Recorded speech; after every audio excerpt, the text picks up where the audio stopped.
जी दोस्तों, कैसे हैं आप लोग। मेरा नाम है राइडन, स्वागत है आपका एनिमे टॉपिक्स पे। और आज हम आपके लिए बड़े दिन बाद लाए हैं मेरा निकी का एपिसोड 24 का एक्सप्लेनेशन।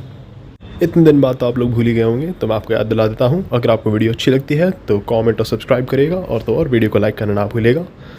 ये सीरीज़ तो चैनल की शुरुआत से हमारे साथ साथ चलते आ रही है, लेकिन हम इसे जल्द ही ख़त्म कर देंगे।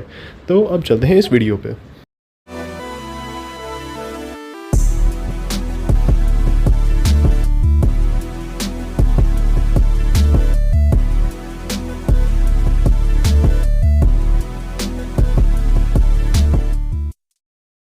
एपिसोड 24 की स्टार्टिंग में हम लोग देखते हैं कि यूनो यूकी से गहरी होती है कि वो बस एक अच्छा दिन बिताना चाहती थी उसके साथ। इसके बाद हमें लगातार एक के बाद एक कुछ फ्लैशबैक्स दिखाए जाते हैं, जिसमें सबसे पहले हमें दिखाया जाता है कि कैसे यूनो ने एक्सीडेंटली अपने माँ बाप को मार डाला, और फिर कि वो कैसे यूकी से मिली, फिर कि वो कैसे अपने माँ बाप की लाशों से बात करा करती थी, और आखिर में कि कैसे दूसरी टाइमलाइन की यूनो ने आके इस टाइमलाइन की यूनो को मार दिया और कैसे उसकी जगह ले ली। यहाँ पे हमें ये भी पता चलता है कि मुरमुर ने यूनो की मेमोरीज टेम्परेरली सील कर दी थी। इसके बाद हम लोग एपिसोड 23 के एंड से कंटिन्यू करते हैं, जहाँ पे यूकी को सब कुछ पता चल चुका है। इसके बाद यूकी के पैरों के नीचे से एक बहुत बड़ा सा बॉल निकल के आता है, जो यूकी को अपने साथ साथ हवा में ले जाता है। और तो इस टाइमलाइन में आना उसकी पहली बड़ी गलती थी, लेकिन उसने और भी छोटी छोटी गलतियाँ करी थी। उसकी दूसरी गलती थी यूकी को उसके पेरेंट्स की और इस टाइमलाइन की यूनो की डेड बॉडीज़ को उसके घर में देखना, क्योंकि अगर वो डेड बॉडीज़ किसी को मिलनी होती तो कोई भी डाउट नहीं करता कि ये यूनोगासाई ही असली यूनोगासाई है। तीसरी चीज़ जो यहाँ पे सबसे गलत चली गई वो थी कि यूकी ने आर्किटेक्ट पर भरोसा कर लिया और मानने लगा कि ये यूनो नकली है। अगर यूकी भरोसा करता कि ये यूनो ही असली यूनोगासाई है तो वो 11th को मारने के लिए वॉल्ट का दरवाज़ा उसके सामने खोल सकती थी। और जैसे जैसे यूनो ने ये गलतियाँ ठीक करने की कोशिश करी, वैसे वैसे ही चीज़ें फर्स्ट टाइमलाइन से और बदल गई। इसके बाद मुरमुर कहती है कि अब चीज़ें यहीं पे ख़त्म होने वाली हैं, और फिर वो ऊपर देखती है। यूकी जब उसके साथ साथ ऊपर देखता है, डेयस का डोमेन जिसका नाम है the great century of causality पूरे आसमान को कवर कर रहा होता है। अब यूकी यूनो से पूछता है कि उसने उसे मारने की कोशिश क्यों करी। ये सुनने पे यूनो यूकी से पूछती है कि उसने क्यों से रिस्क करा कि उन दोनों को एक साथ मर जाना चाहिए, जबकि यूकी ने कहा था कि वो गॉड नहीं बनना चाहता। अगर इसका मतलब है कि उसे यूनो को मारना पड़ेगा, और कि वो यूनो के साथ मरना चाहता है। यूकी ने यूनो से प्रॉमिस करा था कि वो उसे मार के गॉड बनेगा। ये सुनने पे यूकी कहता है कि वो कभी भी यूनो को नहीं मार सकता। ये सुनने पे यूनो कहती है कि अगर ऐसी बात है तो फिर यूनो से मार के गॉड क्यों नहीं बन सकती, क्योंकि अगर कोई गॉड नहीं बनेगा तो ये दुनिया ख़त्म हो जाएगी।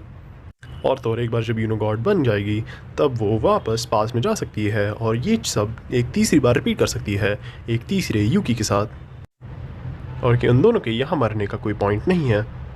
अगर यूकी उसे नहीं मारेगा तो वो यूकी को मार डालेगी। ये पूरी दुनिया ही बकचोद है, और अगर यूकी कभी गॉड बनेगा तो वो समझेगा इस दुनिया की बकचोदी। यूकी फिर कहता है कि यूनो का दिमाग ख़राब है। यूनो गुस्से में फिर यूकी पे चिल्लाती है कि उसका दिमाग नहीं, ये दुनिया ही ख़राब है, क्योंकि वो यूकी और यूनो को एक साथ नहीं होने देंगे। और फिर मुरमुरु यूकी जिस प्लेटफॉर्म पे खड़ा होता है उसे गायब कर देती है, और यूकी नीचे गिर जाता है। गिरते हुए वो सोच रहा होता है कि उसने जितने भी लोगों को मारा था उन सबको सेल्फिश रीज़न से मारा था, और कि वो यूनो जितना ही बुरा है। वो ये भी समझता है कि इस पॉइंट पे रिस्पॉन्सिबिलिटी लेने के लिए बहुत देर हो चुकी है। इसके बाद हमें कट करके यूनो को दिखाया जाता है जो गॉड की पावर लेने वाली है, लेकिन तभी उसकी डायरी में से स्टैटिक की आवाज़ आती है और फ्यूचर बदल जाता है। वो बाकी जाके देखती है और हमें दिखाया जाता है कि यूकी वापस ऊपर चढ़ रहा है, बोलते हुए कि यूनो ने उसे ज़्यादा कुछ नहीं मारा होगा, लेकिन यूकी उसकी दिल से कदर करता है और कि वो उसे बचा के रहेगा। ये बोलने के बाद ही यूकी की ग्रिप छूट जाती है और वो वापस नीचे गिरने लगता है। तभी नाइन्थ आके यूकी को बचा लेती है। और आप सबके दिमाग में भी एक ही सवाल चल रहा होगा जो मेरे दिमाग में भी है, कि क्या नाइन्थ ने उस क्लोक के नीचे कुछ पहना है कि नहीं। इसका जवाब भगवान जाने।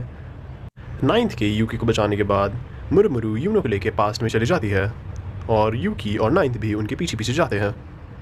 पास्ट में पहुंचने के बाद नाइन्थ यूकी को बताती है कि डेयस ने उसे लास्ट मोमेंट पर बचा लिया था, और तो डेयस ने अपनी आधी नॉलेज और पावर नाइन्थ को दे दी थी मरने से पहले।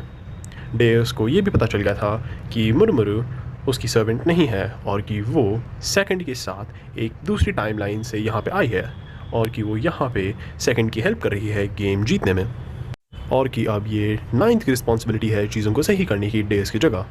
इसके बाद जब वो लोग अपने आसपास का एरिया चेक करते हैं, उन्हें पता चलता है कि आज की डेट जुलाई 28 है, यानी कि वो लोग टाइम में 2 साल पीछे ट्रैवल कर चुके हैं। इसके बाद वो लोग एक बिल्डिंग में घुस के कपड़े ढूंढ रहे होते हैं और यहाँ पे हमें अपने सवाल का जवाब मिल जाता है। नाइन्थ ने अपने क्लोक के अंदर कुछ नहीं पहना हुआ था। इसी के बीच में उन्हें यूकी की डायरी से आवाज़ आती है और वो देखते हैं कि यूनो इस टाइमलाइन के यूनो को मार के उसकी जगह लेने का प्लान कर रही है, जैसे कि उसने पिछली बार करा था, और कि वो यहाँ पे 236 को पहुँचेगी, यानी कि वो लोग यूनो से पहले यहाँ पे पहुँच गए हैं, और कि ये अब यूकी की रिस्पॉन्सिबिलिटी है यूनो को रोकना।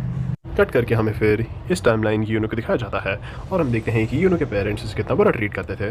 उसका बाप जो घर नहीं आता था और उसकी माँ जो उसे खाना पानी नहीं देती थी और एक पिंजरे में बंद करके रखती थी। फिर हमें वापस यूकी को दिखाया जाता है जो सोचता है कि इस दुनिया में उसके पेरेंट्स और जितने भी लोगों को उसने मारा था वो सब अभी जिंदा है।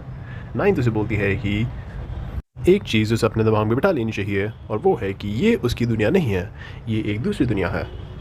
फिर हमें बाकी डायरी होल्डर्स को दिखाया जाता है गेम शुरू होने से पहले। यहाँ पे हम 11th को भी देखते हैं जो अभी डायरीज़ को प्रोग्राम कर रहा है और अपने इस फ्यूचर डायरी गेम के आइडिया को बारे में डे उसको बता रहा है। फिर हम वापस 9th और यूकी के साथ आ जाते हैं जो यूनो के घर पे पहुँच गए हैं और उसकी तरफ अपना रास्ता बना रहे हैं। यहाँ पे 9th यूकी से बोलती है कि उसे इस दुनिया की यूनो से दूर रहना चाहिए। वो जानती है कि यूकी की बकचोदी करने की आदत है, लेकिन वो उसकी बकचोदी में फंसना नहीं चाहती। वो यहाँ पे सिर्फ उसकी मदद करने आई है सेकंड को हराने में। 9th के बोलने के बावजूद भी यूकी डिसाइड करता है कि वो एक बार यूनो पे जाकर चेक करेगा। जब वो कमरे में घुसता है वो देखता है कि यूनो ने मैट खा रही है और वो उसके गले में फंस गया है। वो फिर बकचोदी करता है और एक एम्बुलेंस बुलाता है यूनो को बचाने के लिए। इसके थोड़ी ही देर बाद यूनो भी वहाँ पे पहुँच जाती है। यूनो जानती है कि यूकी की डायरी उसके आसपास जो कुछ भी हो रहा है वो सब यूकी को बताती है, जिसकी वजह से डेड एंड फ्लैग्स अवॉइड करना उसके लिए काफ़ी आसान है। लेकिन इस बार वो तैयार होकर आई है और हम देखते हैं कि यूनो के पीछे जो बॉल है उसके अंदर यूकी के पेरेंट्स हैं। ये देखने के बाद 9th इस दुनिया की यूनो और यूकी को लेके वहाँ से निकल जाती है। यूकी अपने पेरेंट्स को बचाने के लिए वापस जाना चाहता है, लेकिन 9th उसे जाने नहीं देती। फिर वो उन्हें उस टावर में ले जाती है जहाँ पे यूकी और यूनो ने 7th को हराया था।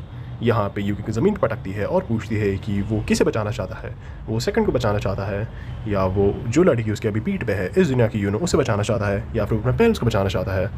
उसे अपना दिमाग बना लेना चाहिए।